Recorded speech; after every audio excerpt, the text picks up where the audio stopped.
रमाकांत जी अपनी पत्नी के साथ सुखी जीवन व्यतीत कर रहे थे। उनके घर में पत्नी, माता पिता और उनके दो छोटे छोटे बच्चे, एक बेटा और एक बेटी थी। रमाकांत जी के बच्चे उनकी शादी के 8 साल बाद हुए थे। उनकी पत्नी शांता जी ने बहुत मन्नतें मांगी, तब जाकर कहीं उनके बेटे राजेश का जन्म हुआ। जब उनके बेटे का जन्म हुआ तब वह दोनों फूले नहीं समा रहे थे। उन्होंने अपने बेटे का पालन पोषण बहुत अच्छे तरीके से किया। वह अपने बेटे को पढ़ाने लिखाने के लिए जी जान लगा रहे थे। इस बीच उनके वहाँ एक बेटी का जन्म हुआ। घर में लक्ष्मी आई। वह यही मान रहे थे बेटी की भी परवरिश बहुत अच्छे से करी और बेटी को पढ़ा लिखा कर शादी कर दी। वह अपने ससुराल में सुखी से रह रही थी। कुछ समय बाद वह अपने पति के साथ विदेश में जाकर रहने लगी। अब बेटा भी पढ़ लिख कर एक सरकारी जॉब करने लगा था, जिसके चलते उसके लिए अच्छे अच्छे घरों से रिश्ते आने लगे थे। शांता जी और रमाकांत जी ने एक अच्छे घराने की लड़की को देखकर अपने बेटे की शादी कर दी। बहू शुरू में तो अपने सास ससुर का बहुत ध्यान रखती थी। उनकी ज़िंदगी हंसी खुशी बीत रही थी। कुछ समय के बाद शांता जी को हार्ट अटैक आ गया और उनकी मृत्यु हो गई। अब बेचारे रमाकांत जी अकेले हो गए थे। बहू भी उनसे कोई मतलब नहीं रखती थी, क्योंकि बूढ़ा पिता बेटे और बहू पर बोझ ही होता है। बहू आए दिन अपने ससुर से घर के छोटे मोटे काम करवा लेती थी, जैसे कि घर के बाहर की नाली साफ करना, घर के बाहर की साफ सफाई करना इत्यादि। एक दिन की बात थी, उनकी बहू के मायके वाले आने वाले थे। उसी की तैयारी में खुशबू यानी कि उनकी बहू लगी हुई थी। वह बार बार अपने ससुर से मदद मांग रही थी। उनसे कह रही थी कि एक बार फिर से घर में झाड़ू लगा दीजिए। लगता नहीं है कि घर के बाहर झाड़ू लगी हुई है या नहीं। अगर लगाया होता तो इतनी गंदगी थोड़ी ना होती। आपको पता है ना, मेरे मायके वाले बहुत अमीर हैं। मैं नहीं चाहती मेरे घर में और बाहर बिल्कुल भी गंदगी नज़र आए। हाँ, वो बात अलग है कि मेरे मायके का घर तो बहुत अच्छा है और हमारा ये पुराना खंडहर उसके सामने कुछ भी नहीं है।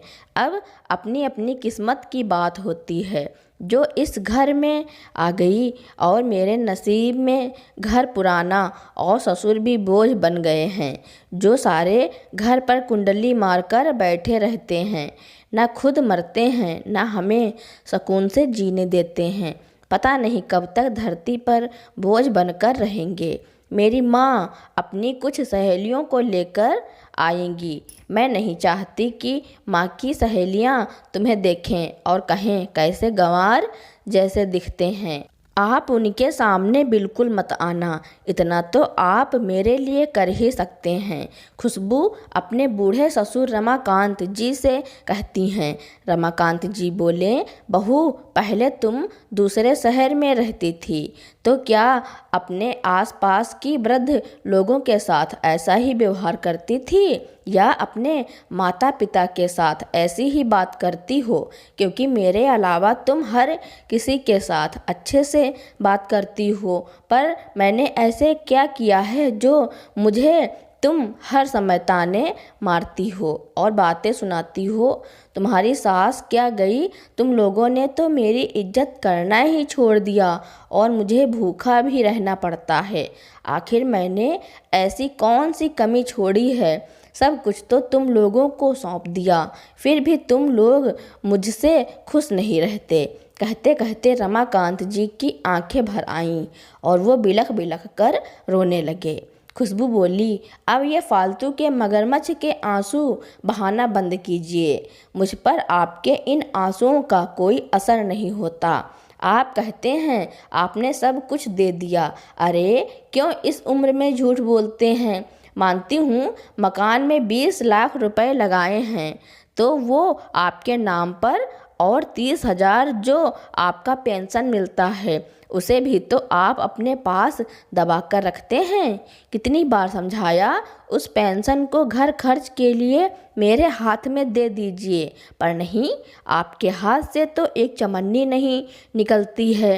मुझसे आप इज्जत की मांग करते हैं। चलिए जाइए अपने कमरे में, जब तक मेहमान न चले जाएं आप अपने कमरे से बाहर बिल्कुल मत निकलिएगा। तभी रमाकांत जी का बेटा राजेश सामने आया तो रमाकांत जी रो कर बोले, राजेश सुन रहे हो, तुम्हारी पत्नी क्या कह रही है? तुम कुछ कहते क्यों नहीं? बेटा, क्या तुम्हें भी अपने बाप से शिकायत है? क्या मैं तुम्हारे लिए कुछ नहीं किया? फिर तुम चुपचाप ये सब कैसे सुन सकते हो? राजेश गुस्से में बोला, पापा वो क्या ही गलत बोल रही है। हम आपकी वजह से इतने बड़े शहर की नौकरी छोड़कर इस शहर में आपके साथ आपका सहारा बनने के लिए आए, पर आपने क्या किया? मैं भी तो आपको कितनी बार बोला हूँ कि पेंशन के जो 30,000 रुपये मिलते हैं वो हमें दे दो। आपका खर्चा क्या ही है, रोटी हमारे पास खा रहे हो, 2 जोड़ी कपड़े वगैरह भी हम दिलवा देंगे, और आपका क्या ही खर्च है। रमाकांत जी बोले, नहीं बेटा, मेरे भी तो छोटे मोटे खर्चे हैं। मैं पेंशन तो तुम्हें नहीं दे पाऊँगा। कभी बाहर जाता हूँ, कभी मंदिर वगैरह भी जाता हूँ तो थोड़ा बहुत खर्च करना पड़ता है, और फिर हर छोटी बड़ी बात के लिए तुम्हारे सामने हाथ फैलाऊँ वो भी तो अच्छा नहीं लगता। एक बात बोलूं, बुरा मत मानना, तुम्हें कम से कम 60 से 70,000 मिलते हैं। मैं तो तुमसे उन पैसों का हिसाब कभी नहीं मांगता, फिर तुम ऐसी बातें क्यों करते हो? मुझे याद है अपने घर के दूसरी गली में दयाशंकर जी रहते हैं। अपने सारे पैसे और पेंशन भी बेटे के हाथ में दे देते हैं। बेचारे को दर दर भटकना पड़ता है। अपनी दवाई के लिए भी आस पड़ोस से भीख मांगते हैं। जीते जी तो कभी सुख ना मिला, मौत भी ऐसी मिली कि आज भी याद करता हूँ रूह कांप जाती है। मैं अपनी वैसी दशा नहीं होने देना चाहता। राजेश उस दिन बहुत गुस्सा हुआ। न जाने गुस्से में क्या क्या अनाप शनाप अपने पिताजी को सुनाया और बोला, आज के बाद मेरे सामने मत आना, और खुशबू जो करती है तुम्हारे साथ बिल्कुल ठीक करती है। तुम इसी लायक हो। आज जो 2 रोटी बनी बनाई मिल रही है ना, सोचना हम नहीं अगर रहेंगे तो तुम्हें कोई पूछने वाला भी नहीं रहेगा। आए दिन अखबार और न्यूज़ में आता रहता है, अकेले बुजुर्ग दंपत्ति का चोर गला दबा कर मार देते हैं और सारे पैसे ले जाते हैं। एक दिन तुम्हें भी सब मार देंगे, फिर बैठे रहना अपने पैसों को लेकर। अपने पिता पर पूरी भड़ास निकाल कर राजेश नीचे जाने लगा और जाते हुए खुशबू को बोला, खुशबू, तुम्हारे मायके वाले चले जाएं तो मुझे बताना, हम लोग पिक्चर देखने चलेंगे। रहने दो इन्हें घर में अकेला, अपने लिए 2 रोटी खुद बनाएंगे। इतना कहते हुए वो घर से बाहर निकल गया।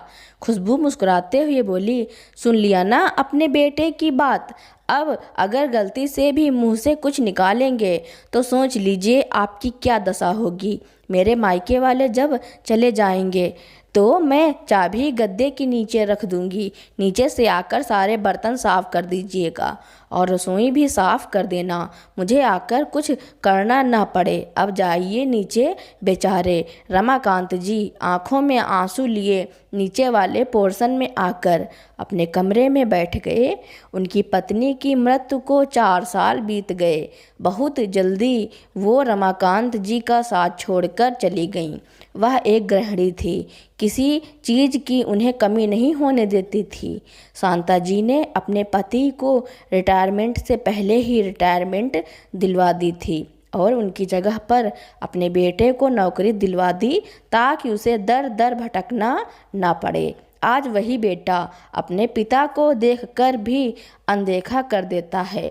अपने आंसुओं को छुपाते हुए और दूसरे लोगों के सामने झूठी मुस्कान लिए रमाकांत जी नीचे चले गए और जाकर चुपचाप कमरे में अकेले बेड पर जाकर बैठ गए। तभी उनके पुराने दोस्त दयाराम जी उनके पास आकर बोले, कैसे हैं रमाकांत जी, बच्चे कैसे हैं, सब ठीक तो हैं? रमाकांत जी इतने दुखे थे कि चाह कर भी कुछ बोलना नहीं चाहते थे, पर उनके बार बार पूछने पर रमाकांत जी खिन्नता भरे स्वर में बोले, कैसे बच्चे, किसके बच्चे? दयाराम जी हैरान रह गए। ऐसे उत्तर की कल्पना उन्होंने उनसे कभी नहीं की थी। दया राम जी ने पूछा, क्या हुआ, क्यों परेशान हैं? कुछ बात हुई है तो आप मुझसे कह सकते हो, आखिर हम लोग एक ही उम्र के तो हैं, कहिए ना क्या बात है। कुछ घंटे बाद रमाकांत जी ने उन्हें अपने साथ अपने ऊपर वाले पोर्शन पर चलने के लिए कहा तो दयाराम जी टाल नहीं पाए। खुशबू हमेशा की तरह जब रिश्तेदार चले गए तो वह अपने पति के साथ घूमने के लिए निकल गई और चाबी वहीं गद्दे के नीचे रख कर गई।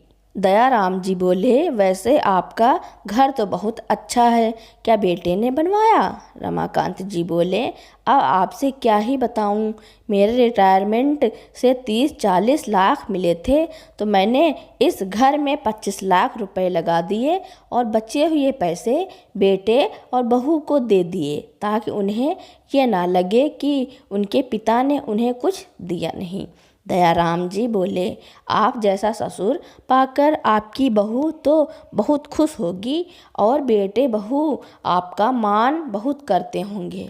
रमाकांत जी की आंखों से झरझर आंसू बहने लगे और वो बोले, दयाराम जी अब आपसे क्या बताऊं, 2 महीने नहीं हुए कि बेटे बहू का व्यवहार बदलने लगा था। अब तो बेटा बहू बार बार पेंशन के जो 30,000 मिलते हैं वो भी मांगते हैं। आप ही बताइए, अब अगर मैं वो भी उनके हाथ में दे दूंगा तो अपने छोटे मोटे खर्चे के लिए क्या उनके सामने हर वक्त हाथ फैलाऊंगा? दयाराम जी बोले, आपने बिल्कुल ठीक किया, आखिर वो आपके साथ ऐसा व्यवहार कैसे कर सकते हैं? रमाकांत जी बोले, दयाराम भाई अब क्या ही बताऊं, आए दिन उसकी धमकियां मिलती रहती हैं कि हम चले जाएंगे। सुनते सुनते ना जाने कितने साल बीत गए, अब तो मैं भी थक गया हूँ। अब मैंने भी दिल पर पत्थर रख लिया है, जो होगा देखा जाएगा। जिसने जीवन भर साथ निभाने का वादा किया था वह चली गई तो बेटा भी चला जाएगा तो क्या कर सकता हूँ। जब तक जिंदगी लिखी है जीना तो पड़ेगा ही। थोड़ी देर बाद रमाकांत जी ने दयाराम जी को चाय पिलाई और वो वहाँ से अपने घर चले गए। वक्त बीता। करीब 1 हफ्ते बाद खुशबू राजेश से बोली, आपकी धमकियों का आपके पिता जी पर कोई असर नहीं हो रहा है, हमें कुछ कठोर कदम उठाना होगा वरना ये हमें पैसे नहीं देंगे। आप समझ रहे हैं, 30,000 कम नहीं होते। अरे 30,000 हाथ में आ जाएंगे तो आपको कुछ भी खर्च करने की ज़रूरत नहीं है। हमारे सारे पैसे धरे के धरे रहेंगे और इनका क्या ठीक है, मर वर गए तो पता भी नहीं चलेगा कि किसको क्या दे दिया है। राजेश बोला, तुम ठीक कह रही हो, पर इसका कोई ठोस उपाय निकालो। तुम्हें जो करना है कर सकती हो, मैं तुम्हें नहीं रोकूंगा। अगले दिन खुशबू ने रमाकांत जी से कहा, पापा जी छत पर बहुत गंदगी हो गई है, उसे साफ कर दीजिए। रमाकांत जी बोले, बहू बरसात का मौसम आने वाला है, अपने आप छत धुल जाएगी, क्यों इस बुढ़ापे में मुझको कष्ट दे रही हो? खुशबू बोली, मुझे गंदगी में रहने की आदत नहीं है। इस घर को मैंने कितनी मेहनत से सजाया और साफ किया, आपको रख रही हूँ, यही बहुत बड़ी बात है। अब तो मेरा इस घर में बिल्कुल रहने का मन नहीं करता। आज तक आपका बेटा कहता रहा, पर आज बिल्कुल रहने का मन नहीं करता।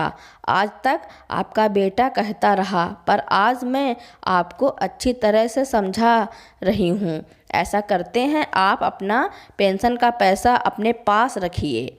रमाकांत जी के चेहरे पर हल्की सी खुशी आई ही थी कि खुशबू बोली, पहले पूरी बात तो सुन लीजिए। बस घर का राशन, दूध, बिजली का पैसा और चिंटू के स्कूल बस का खर्चा और जो भी अन्य खर्चे हैं वो आप देखेंगे।